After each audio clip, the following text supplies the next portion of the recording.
Hi, my name's Coyote with Ridge Reaper Bow Hunting, and today I'm going to be going over some coyote techniques for hunting at night, some tips, strategies, things you can do to better your chances for yourself in the spring and early summer months when those dogs are really hard to get once that weather starts getting a little warmer.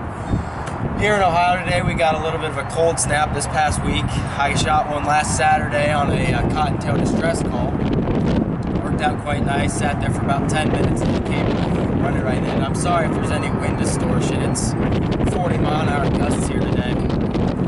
But anyways, one technique that I really like is in the summertime especially is hunting over a fawn distress call when the coyotes are really looking for that easy meal and they have those fawns from the whitetails.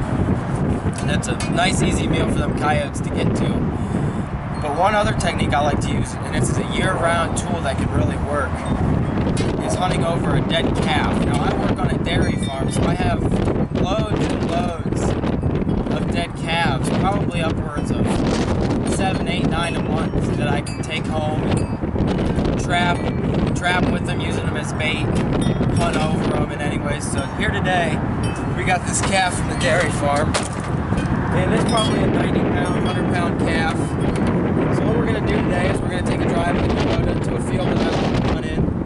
We're going to put this calf out there, and we're going to use my call. I have a Fox Pro Hellfire, and on that call there's a calf distress call. If any of you know what a calf distress call sounds like, it's like a dinner bell to them yotes.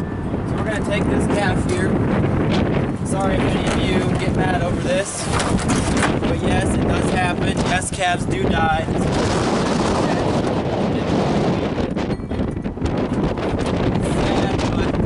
happens, you know. I don't know if I'll be able to hunt this tonight, but maybe tomorrow night. We're going to go take a drive, put this calf out in the field, and go over some more tips and where these yotes are going to come from and what we're going to do. So let's get at it. So, just got to the lane here on the family farm where we can hunt. You see that big alfalfa field over there is where I shot that yote last Saturday. So we're coming up here and we're going to find a good spot to dump this calf.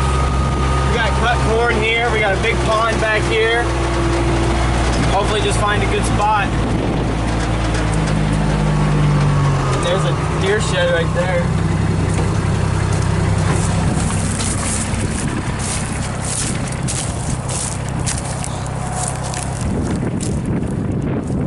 5-point side. I think I know which deer this is. I call him the Hightail 10. He is up there. And if I'm not mistaken, I think his other one's right here. At least another shed. I'm not sure if it's his, but yeah, it's his.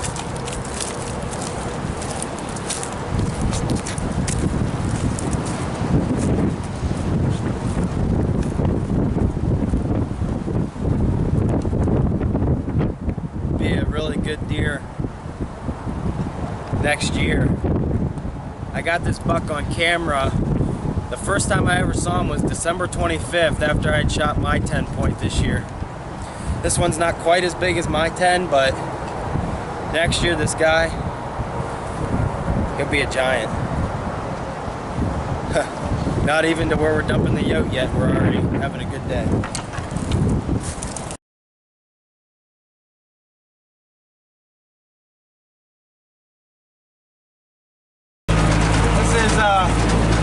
One of the duck hunt ponds that we have on the farm here. It's not all that deep of a pond, it's just designed specifically for ducks. You see the duck blind over there? There are a couple of nice quality bass here. I'm not much of a fisherman, my brother is, who by the way is running the camera today. So make sure when y'all are done with this video, please subscribe to myself, and also go subscribe to Real Ohio Fishing. That's R-E-E-L, like a fishing reel, Ohio Fishing. That'd be my bro, Chase Lichty. Special thanks to him today for coming out when it's windy and cold and coming out here to set this calf out here with me. But I'm going to show you here where we're at now, and we'll just stop the Coyote here and get off so we can have some quiet. But way out here, there, this woods line here behind me loops all the way around in a horseshoe effect. And there's probably about 50 yards width of woods straight back before it gets to another cornfield. And what those yotes do is they'll come off. There's a hill over there going up. Off that hill.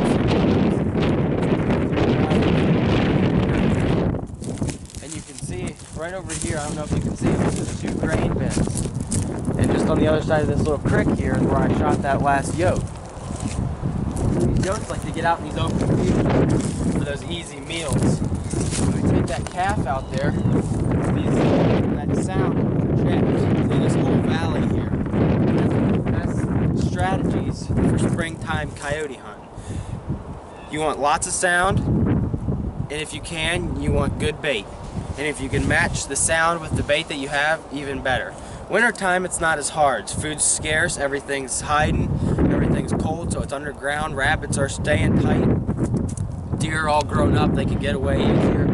Fawns, calves, even sheep or goats. My caller has that sheep and goat distress that's really nice if you have an opportunity to have those carcasses. I'm going to take this calf here, and I'm thinking, now I'm just standing here, I haven't been back here much, but I'm thinking that this brush pile right here will make a nice back to sit on tonight or tomorrow when we're hunting. You have nice open flat shooting area.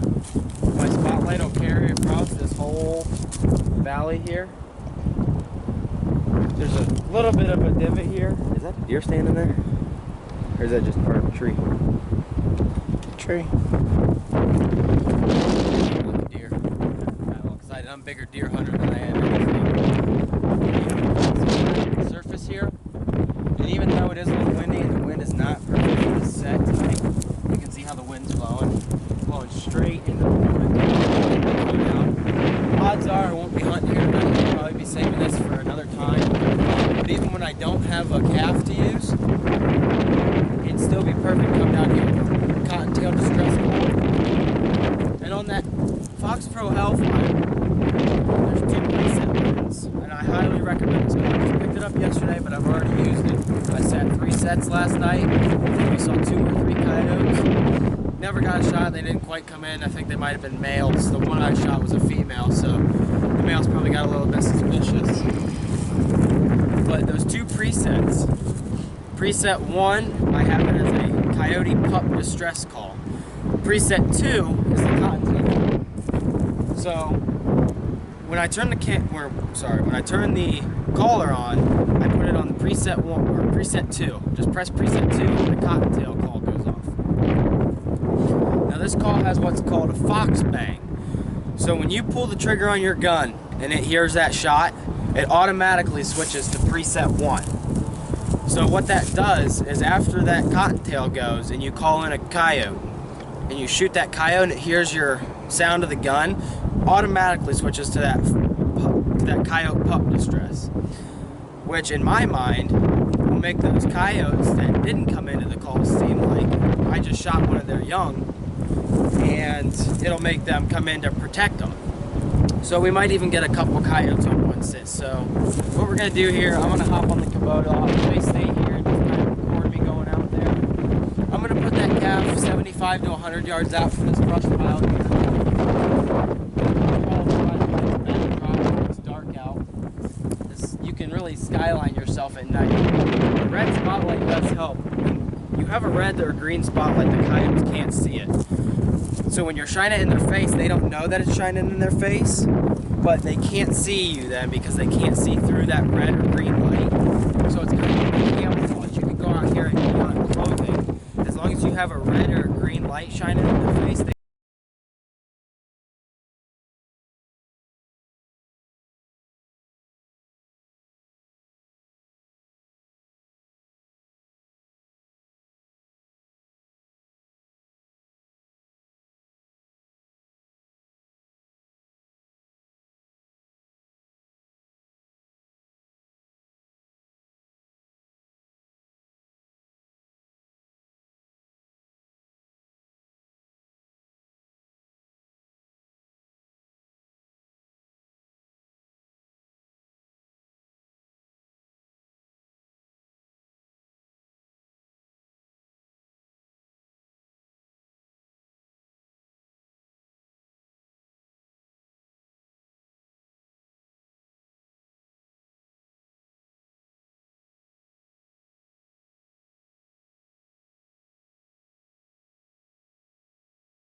So, got a little sloppy out there. It's real wet in the field still, but you can see that calf. Chase, if you want to zoom in on that calf there.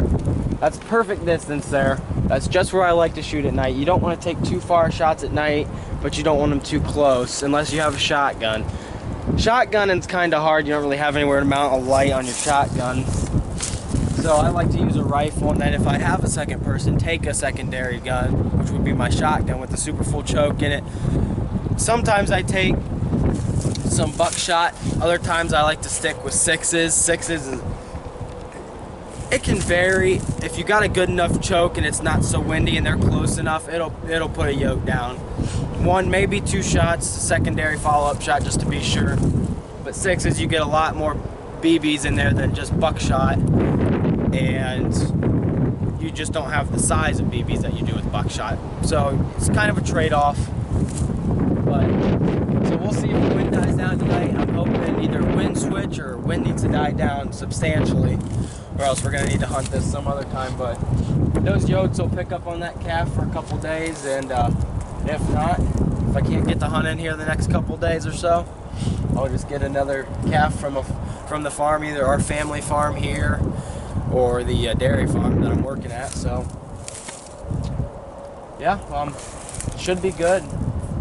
We just need the wind to die down. We got this cold snap. It's probably 43, 44 degrees today, which is really rare in Ohio in April. I mean, they say if you don't like the weather in Ohio, wait 5 minutes, but it's just unseasonably cold. I think last Sunday was Easter. We had 75-degree temperatures, and it just straight down over the last week. So we'll go back to the house here today and try it tonight. I'm gonna try to record tonight. I don't know how well the camera will work in the red light, but we'll go out tonight hopefully and try to get one.